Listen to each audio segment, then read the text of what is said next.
الرحیم صاحب لاجی پوری رحمت اللہ علیہ نے فتاوی رحیمیہ میں بات درج کی ہے،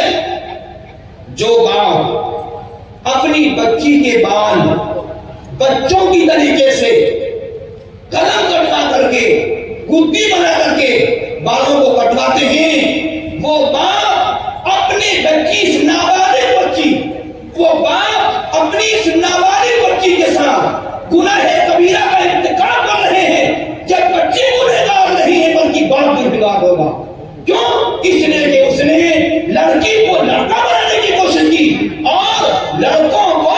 لڑکیوں کا لباس پہننا یا اس جیسی زینت اختیار کرنا یہ مستقل گناہ کبیرہ ہے۔ لڑکیوں کو لڑکوں کے طریقے سے لباس پہننا اور ان کے جیسے زینت اختیار کرنا یہ مستقل گناہ کبیرہ ہے۔ مسلمانوں ذرا غور کرو، کیا ایسی بچیاں جن گھرانوں میں بیاہ کر کے جائیں گی، جن گھرانوں میں اپنے مسنون کے ساتھ جائیں گی، کیا آپ امید کرتے ہیں کہ ایسی بچیوں سے صالح اولاد پیدا ہوں گے؟ کیا ایسی امید کرتے ہیں کہ ایسی بچیوں سے اس معاشرے کے اندر صلاح و فلاح پھیلے گی اور اس معاشرے کے خاندان کے اندر کیا آپس کے اندر میل محبت رہے گی؟ خدا را یاد رکھنا، جب تم نے اس پیر کے سیکھنے کے لیے ناجائز اور ناجائز امور اپنائے ہیں، رسول اللہ صلی اللہ علیہ وسلم کی سنت کی خلاف ورزی کر رکھی ہے، اس سنت کی خلاف ورزی کو واجب ہوگا کہ وہ خاندان اور گھرانے محبت کے ساتھ نہیں رہیں گے، ان سے سارے اولادوں کا ملنا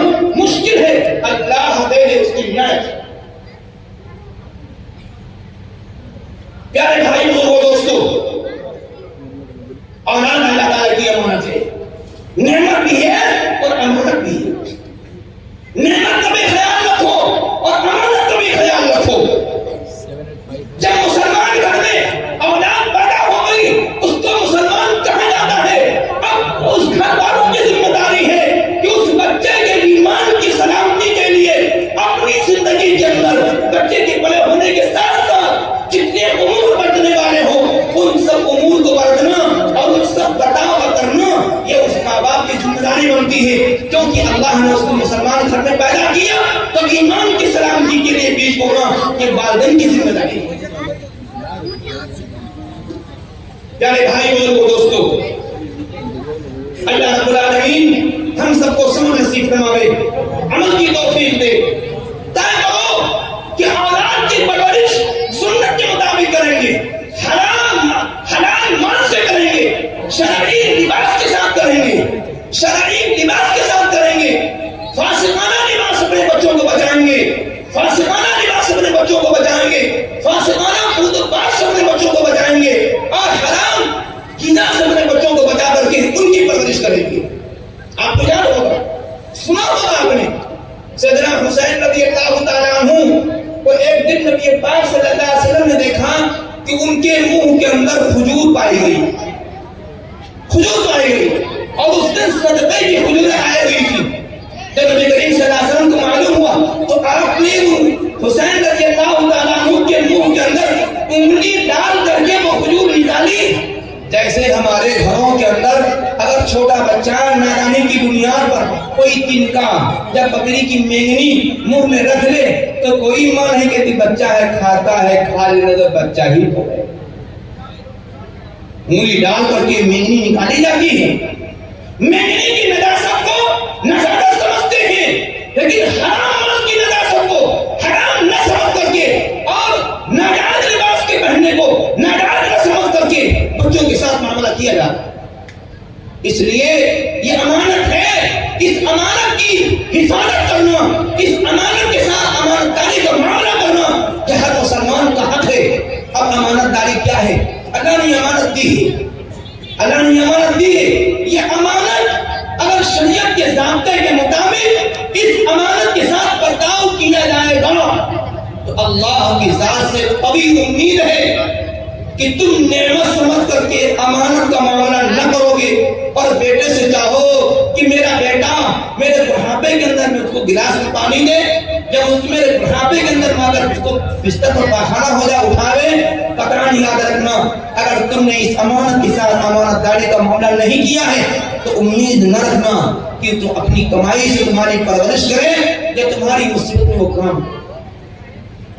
اگر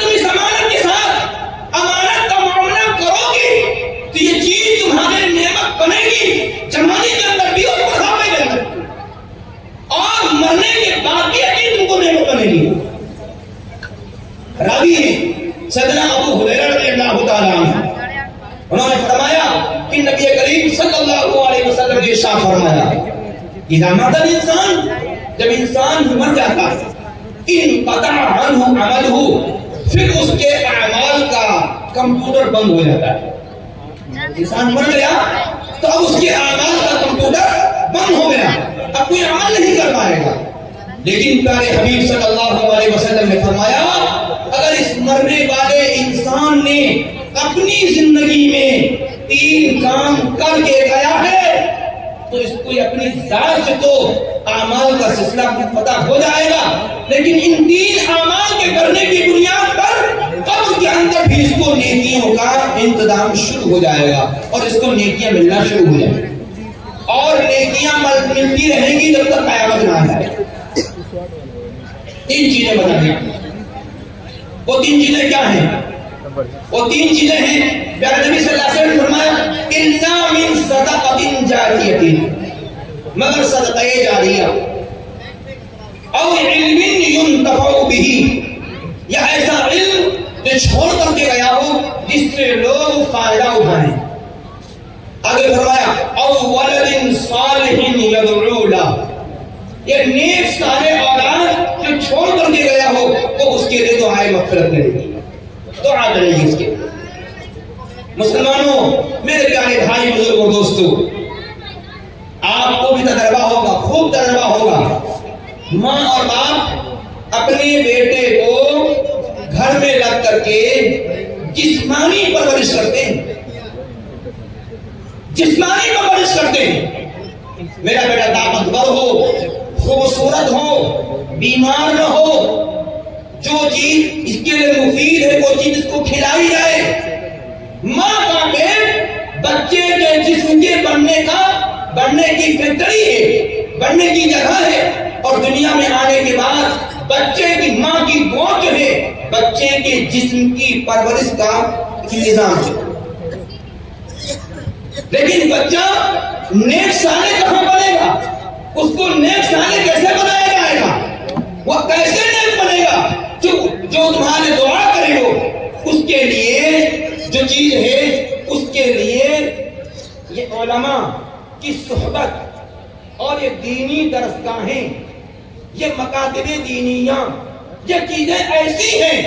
جن چیزوں کے اندر جہاں پر بچے کا مستقبل بنتا ہے،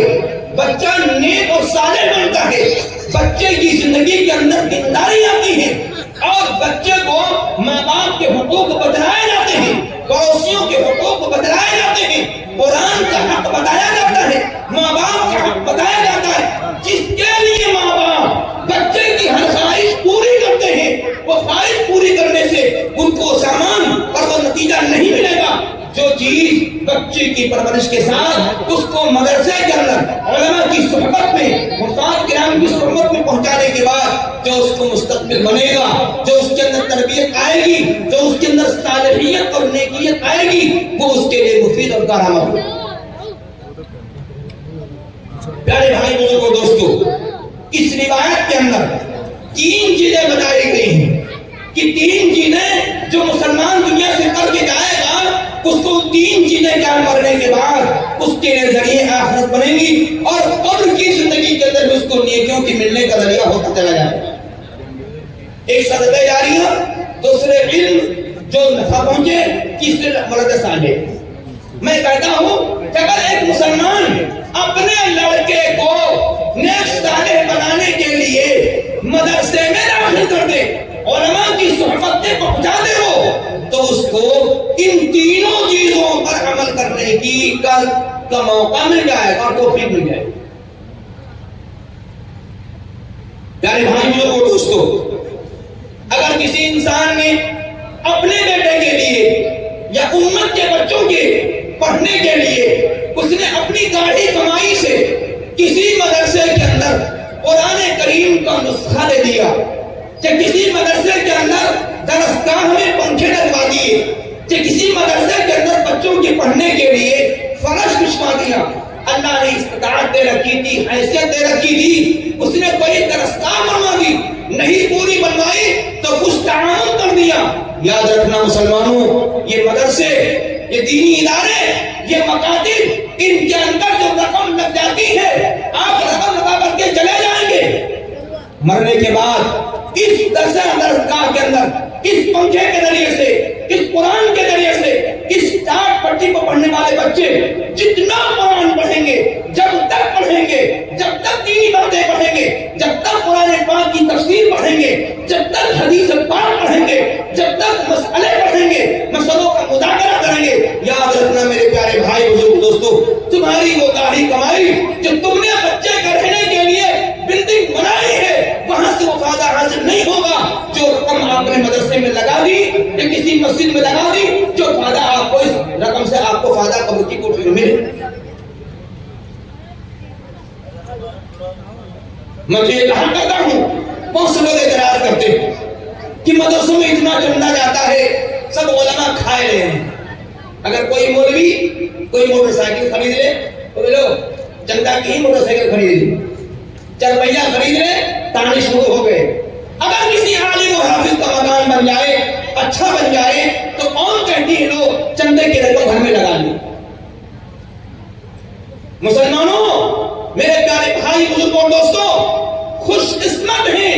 سعادت مند ہیں وہ عمرہ مسلمان جن کی رقم سے مدرسوں کے اندر طلبہ قرآن پڑھ رہے ہیں، جن کی رقم سے کسی عالم اور حافظ کو سکون مل رہا ہے، جن کی رقم سے کسی عالم اور حافظ کو اطمینان مل رہا ہے۔ یاد رکھنا، اگر تم نے طلبہ پر رقم لگائی وہ بھی اللہ کے راستے میں لگی، اگر تم نے اپنی رقم کسی عالم پر خرچ کی ہے وہ بھی اللہ کے راستے میں لگی ہے۔ جس طریقے سے طالب علم جب قرآن پڑھے گا تم کو ثواب ملے گا، اگر آپ کی رقم سے کسی عالم اور حافظ کے جسم پر جوڑا آ گیا، جتنا وہ ذکر کرے گا، جتنا وہ قرآن پڑھے گا، جتنا وہ تہجد پڑھے گا، وہ سارے تہجد، ساری نفل، سارے ذکر اور ساری تقوی اور طاعت والی زندگی کا آپ کا بھی حصہ ہوگا۔ یاد رکھنا، اگر مسلمانوں نے ایک ارب رقم کسی مدرسے میں دی اور اس مدرسے سے صرف ایک حافظ تیار ہو گیا، میں کہا کرتا ہوں کہ ایک ارب رقم جو لوگوں نے دی اور ایک حافظ تیار ہو گیا، سب کی رقم اللہ کی بارگاہ میں قبول ہو گئی، سب لوگ بامراد ہو گئے، سب لوگ بامراد ہو گئے۔ کیوں؟ جب یہ حافظ خود قرآن پڑھے گا اس کا ثواب ملے گا، اور اس حافظ کو اللہ نے قبول کر لیا، حفظ کی درسگاہ میں بیٹھ گیا ہے، اپنی زندگی میں اگر اس نے 100 حافظ بنائے ہیں تو یاد رکھنا وہ ایک مسلمان جس نے مدرسے کے ڈبے کے اندر 1 روپیہ ڈالا تھا اور دنیا سے وہ چلا گیا، اس کا 1 روپیہ مدرسے میں لگا اور اس 1 روپیے کے صدقے میں ایک حافظ بنا، اس نے اپنی زندگی میں 100